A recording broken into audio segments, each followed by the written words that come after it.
if Russia used a small tactical nuclear weapon against let's say, a European base, the Americans, but also the French, could use a tactical nuclear weapon or a non-strategic nuclear weapon in response, keeping it at that lower level of escalation. The UK, the argument goes, and I've heard MOD officials make this argument, is to say we can't fire a single non-strategic weapon from our subs because we'd give away the location of our submarine. It would be spotted by the Russians, and the entire arsenal that protects the UK would be at risk.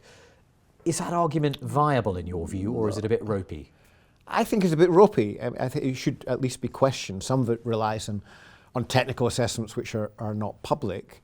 But the reality is the warheads on UK submarines do have variable yields. It's not simply one. Which means you can dial them up to megatons or down to tens of kilotons, Hiroshima, Nagasaki levels. Exactly, much more limited yields in nuclear terms. Yes, it's all relative in it is absolutely. We're not implying these are small weapons. Not at all, not at all. This is very serious, but of course you can limit the damage further by what you attack. You don't, in a demonstration shot, you probably wouldn't attack a city or somewhere where there's large casualties. You'd attack somewhere where the casualties are much more limited, and maybe an isolated military base or whatever it might be.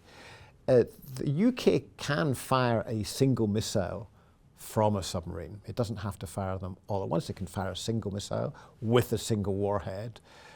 So that can be a demonstration shot.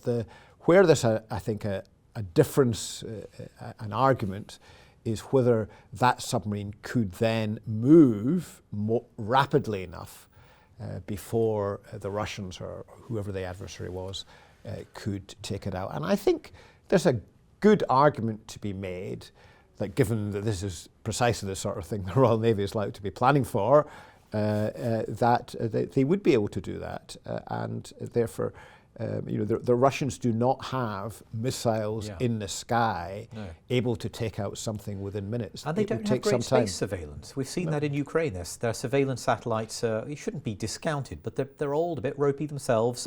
They're not sort of watching every bit of the Atlantic at every second. It's not a sci-fi movie.